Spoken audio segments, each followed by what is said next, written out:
Hello guys, good morning everyone. तो आज हम पढ़ने वाले हैं चैप्टर नंबर 7 जिसका नाम है पौधों को जानिए।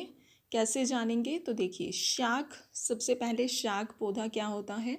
हरे और कोमल तने वाले पौधे शाक कहलाते हैं। जैसे पालक का पौधा हो गया, सरसों का पौधा हो गया, या फिर जैसे सिंपल हरा धनिया होता है, वो भी हरे और सॉफ्ट तने वाले पौधे होते हैं, उन्हें हम शाक कहते हैं। ठीक है।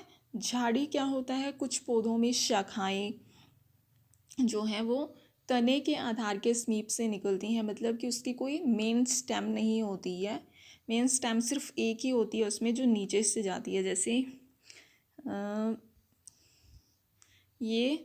ठीक है। और यहाँ से उसकी दो शाखाएं निकली, फिर इसमें से इस तरह से निकल गई, फिर ऐसे निकल गई, ऐसे। तो इस तरह से चलती रहती हैं। ऐसे पौधों को हम झाड़ी कहते हैं। ठीक है। वृक्ष क्या होता है? झाड़ी का एग्जाम्पल है जैसे गुलाब का पौधा हो गया, जैसे ये गुड़हल का पौधा आपने देखा होगा, ये झाड़ी में आएंगे। ठीक है। और वृक्ष क्या होता है? कुछ पौधे बहुत ऊंचे होते हैं, इनके जो तने हैं वो सुदृढ़ और गहरे भूरे कलर के होते हैं। मतलब इनकी जो शाखाएं होती हैं वृक्षों की, वो मजबूत होती हैं और भूरे कलर की हो जाती हैं। हर वक्त वो, मतलब स्टार्टिंग में ग्रीन होती हैं। ठीक है। जब शुरू शुरू में पौधा उगता है तो ग्रीन होती हैं, लेकिन जैसे ही वो बहुत लंबे टाइम का हो जाता है तो फिर उसकी जो शाखाएं हैं वो भूरे कलर की हो जाती हैं और लकड़ी बन जाती है वो, तो और मजबूत भी होती हैं। ठीक है। ऐसे पौधों को हम वृक्ष कहते हैं। लता क्या होता है? कमजोर तने वाले पौधे जो सीधे खड़े नहीं हो सकते। ठीक है। और ये भूमि पर फैल जाते हैं, उन्हें हम कहते हैं लता। लता जो है दो प्रकार की होती है, एक होती है विसी लता और एक होती है आरोही लता। विसी लता वो है जो भूमि पर फैल जाए। ठीक है। मतलब जो जिसमें खड़े होने की पावर नहीं है, तो उसमें ना अपना सहारा है। ठीक है। मतलब उसमें इतनी पावर नहीं है कि वो खुद ऊपर पेड़ की तरह चल सके। ठीक है। तो इसलिए ना वो भूमि पर फैल जाती है, तो उसे तो हम कहते हैं विसी लता।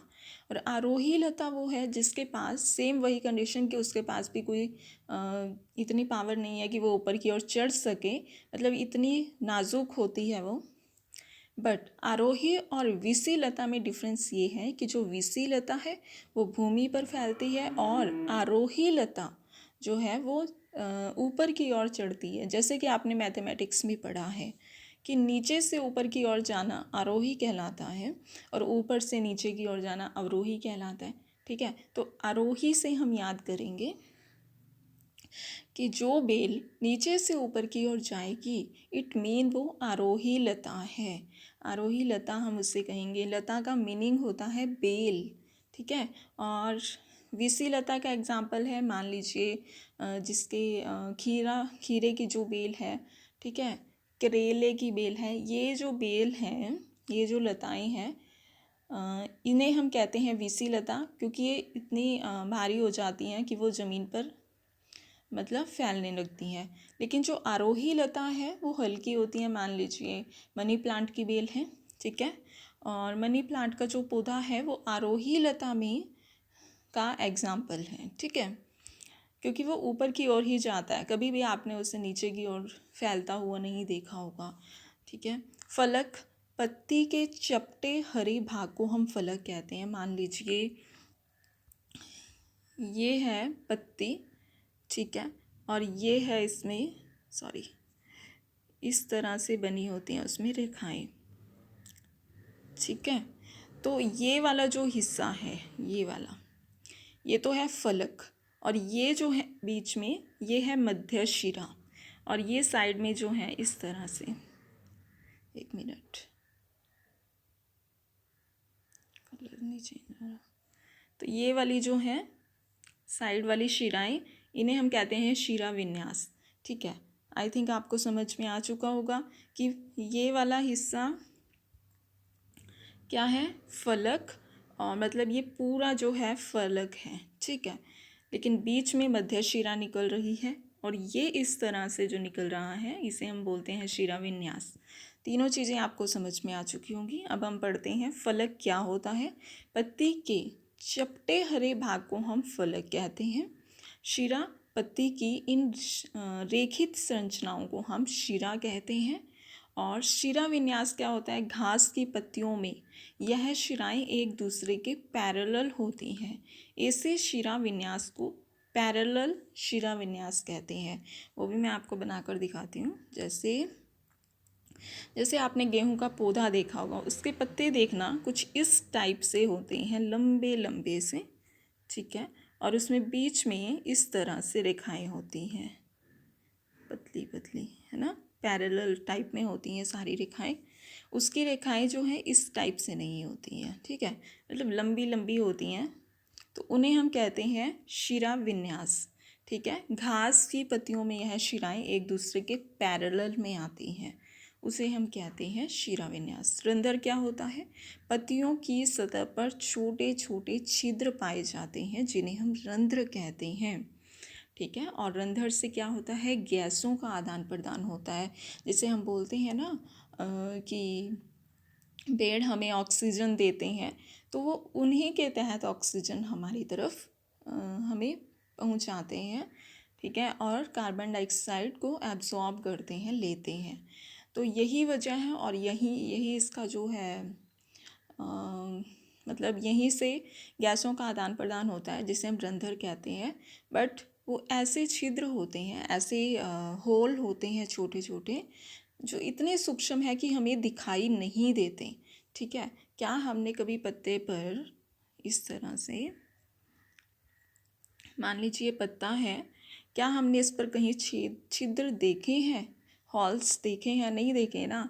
तो इस तरह से जो रेखाएं हैं ये वाली, इनके पास में ही छोटे छोटे जो हैं छिद्र होते हैं इस तरह से, ठीक है। और उन्हीं के तहत गैसों का आदान प्रदान होता है। वो इतने सूक्ष्म होते हैं कि हमें दिखाई नहीं देते हैं, ठीक है। उसके बाद है परागवृंत। पत्ते का वो हिस्सा जिसके द्वारा वह तने से जुड़ी होती है उसे हम कहते हैं परागवृंत। मान लीजिए,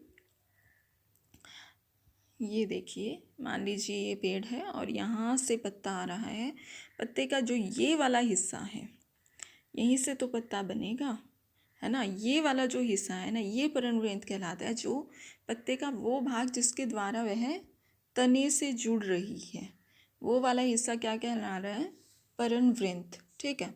उसके बाद से है रेशेदार जड़। क्या होता है, जिन पौधों की जड़ें एक समान दिखाई देती हैं, ठीक है। अब जिन पौधों की जड़ें एक समान कैसे होती हैं, जैसे ये पौधा है मान लीजिए ऊपर, ठीक है, और ये इसकी जड़ है, इस टाइप की जो जड़ होती है ना, ये होती है रेशेदार जड़।